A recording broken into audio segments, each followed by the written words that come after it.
What's going on, everybody? Shri Kanase here. So I'm gonna be honest, I spent a lot of money with Facebook ads in the past 2 years that I've been doing Shopify dropshipping. To be exact, I've spent roughly $345,000 just running ads on Facebook. So I don't know about me, but I know one person that has really made a lot of money from me, and that is Mark Zuckerberg. But after spending about $345,000 with Facebook, I've learned a lot of hard and brutal lessons, which I think a lot of people don't even know about. So this video is gonna be about the top 9 lessons which I learned from spending 6 figures on Facebook. And these lessons aren't the common ones that you hear or see on YouTube. So this is one video you're gonna wanna watch until the end. But without wasting any more time, let's just jump right into it. So lesson number 1, and that is to smash that like button and subscribe if you haven't already. Just kidding, but hopefully you did that already if you haven't. But lesson number 1 is actually regarding how Facebook thinks about you,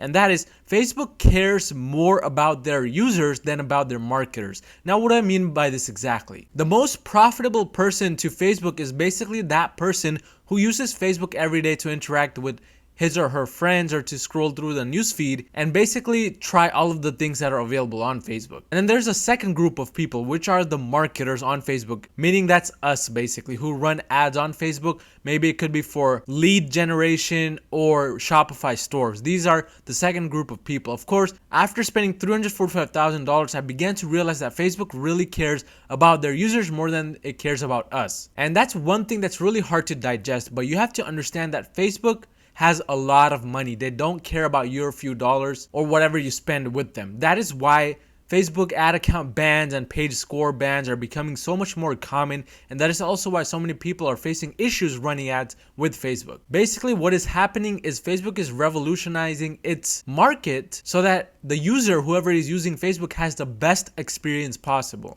And that means Facebook is starting to weed out the bad Facebook ad marketers who don't really pay attention to their ads. So that's one lesson that I learned about the hard way, and that is after getting my page completely banned on Facebook for my main niche store, which I'll be talking about very soon. But the second lesson on my list is that one single ad policy violation, and it could be a very small violation, but that could cause you to lose your entire ad account and even in some cases your Facebook ads profile. This is something I learned from experience and also by talking to a few individuals who had this happen to them. Even the smallest violations, such as including the sentence tag people who may want to use this product or something similar, can lead to an ad account ban or a Facebook profile ban, and this has happened before. So again, this ties back to number 1 in the sense that Facebook is becoming much more hard to use as marketers because we have to actually pay attention to the ad policies and see which policies our ads could be possibly violating, because with even a single violation, they could completely ban your access from the ad account. And again, this is something I learned the hard way after spending $345,000, because this has happened to me and it's something I pay much more attention to nowadays. But moving on to my third top lesson, and that is all stats besides specifically CPMs, the unique click-through rate for link clicks, and the cost per purchase are basically irrelevant. I know there's a lot of talk that you have to look at the cost per link click, cost per add to cart, cost per initiate checkout, etc. And while those are definitely good metrics to be looking at, the main ones that you should definitely always have an eye on are the CPMs, again, the unique CTR, and the cost per purchase. These define your entire marketing. It does not matter if you have a 5-cent cost per link click or a $1 cost per add to cart. If you're not achieving good CPMs and good unique CTR along with a low cost per purchase, you're not going to be profitable. You're not going to make money with Facebook ads, period. And this is something I realized after spending over 6 figures with Facebook ads, because in the beginning, I would fuss over all of those other metrics, really try to make sure that all my other metrics are up to par. But what I really noticed after spending this much money on Facebook is that these 3 metrics define how much money you're going to be basically making with your advertisements. If any of these specific metrics are not what you want them to be, you need to really work on them and make them match whatever you want. So what I'm basically suggesting is stop focusing so much on the other metrics like cost per initiate checkout, add to cart, etc., which I already mentioned, and focus on these 3 specifically, because these are what will get you the best bang out of your buck. And that leads me to my fourth point, which is the image or the video that you specifically use is 100 times more important than the ad copy text. And I've played around with this. I know people who have played around with this specifically, and the results have almost always been the exact same. When I changed the thumbnail of a video or when I changed the image for a specific product, my results were 2 times to 5 times to sometimes even 10 times different than when I made changes on the ad copy text itself. And that has made me realize that the ad copy text is kind of second when it comes to getting people to interact with your product and buy from you. Because think about it, when you're scrolling through your own Facebook feed, the first thing that catches your attention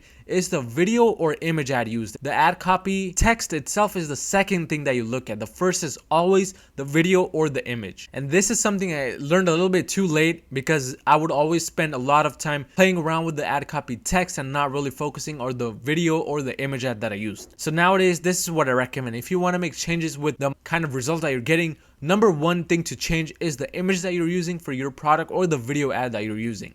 And when it comes to video ad, the number one thing that you should change is the thumbnail. The second thing is changing the entire video. But these changes with the image or the video are going to give you much better results and much bigger results compared to just changing the text in the ad copy. But when you change the specific image or the video ad, you want to make sure that you start launching ads steadily, because this brings me to my next point, which is scaling fast is what leads to a failed business. Now, what do I mean by this exactly? People that often scale fast, meaning go from $0 to $1,000 to $10,000 within a matter of a few days, there are various different things that go wrong. The first one that happens 99% of the time is your profit margin just dips downwards. And this is the common law of scaling. When your sales go up tremendously in a short period of time, your profit margin has to go down, simply because not every single ad set you launch is going to get you sales, and your ad cost goes up significantly along with the increased sales. Along with that, if you are on a brand new ad account with Facebook ads, Facebook actually starts to monitor your account very, very closely, because all of a sudden you come out of nowhere, you create a brand new account and you're scaling all the way to the moon. This seems really fishy in Facebook's eyes, and what they'll do is they'll start manually reviewing your account, make sure everything is safe for their people and their platform. And often this will lead to disabled ad accounts, because what happens is sometimes they want additional verification from you nowadays, and they could disable you for literally anything. So in the middle of scaling, you could just go from $1,000 of sales in a single day to just 0 sales the next day because your ad account got disabled, and that happened simply because you were just taking things too fast. So what I recommend, and this is one of the biggest lessons I learned, is take things nice and slow. Remember, the turtle often wins the race compared to the rabbit. That is the same when it comes to Facebook ads. Don't rush into things. You're just going to make things worse for yourself. I know you want to earn money fast, but this is not the route to go, especially if you want to be advertising on Facebook for years and years to come. But that brings me to my next point, which is making new actions on your ad account is very beneficial for you. But again, this ties back to point number 5, which is scaling too fast. Taking new actions on your ad account does not mean you should be scaling too fast. What I mean by taking new actions on your ad account is basically creating maybe 2 to 3 new ad sets every single day, or maybe creating a brand new page post ad copy for one of your winning products. When you take these small actions every single day, Facebook puts your account under a special category called active. There's the active category and there's the inactive category. What you'll see is when one ad account from your business manager is inactive for a long period of time, Facebook actually disables that ad account. And under the active category, if you're making these new changes every single day, Facebook actually thinks of you as a very active advertiser. It wants to support you, because when you spend money, Facebook is the one earning money. So they kind of want to support you in the process, and that just leads to better results on your end and less complications with the ad policies and stuff. So basically, you're saving yourself from getting banned from Facebook by taking these new actions every single day. And this is one lesson I learned after spending so much money on Facebook, because I failed to do this in the beginning and it cost me a lot of issues with Facebook ads for my specific business manager. But moving on to our 7th thing on my list, and that is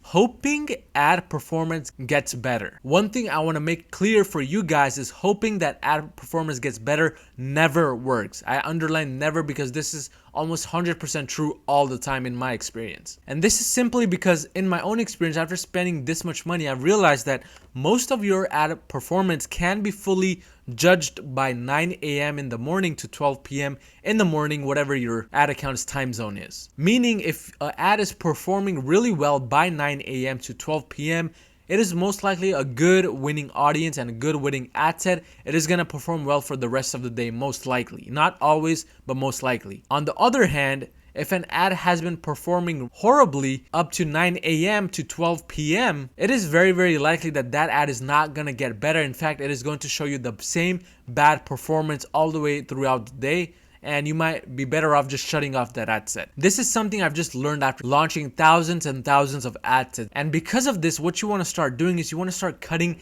ads faster. I know sometimes you get attached to your ad sets because you just think that just one more sale and it'll be up to par, but you really got to stop doing that and you got to cut ads faster because, as I mentioned, by 9 a.m. to 12 p.m. you're already going to know how well your ads are performing. Now, there's a little bit of leeway for specific ad sets which have been running for a while. In that case, I would maybe let it run for a day or two extra just to be sure 100% that that audience has stopped working. But for majority of ad sets, again, you're going to know what kind of results you're getting by 9 a.m. to 12 p.m. And that brings me to my next point, which is have a backup business manager and an ad account in 2020 and onwards. I can't tell you how crucial it is. In fact, I'm facing issues because I didn't do this myself. Nowadays, if you just join a Facebook group, by the way, I have a free Facebook group if you haven't joined already. The link is in the description. But just scrolling through these Facebook groups, you'll see a lot of depressing posts of people who lost their ad accounts because of policy violations and all of that stuff. So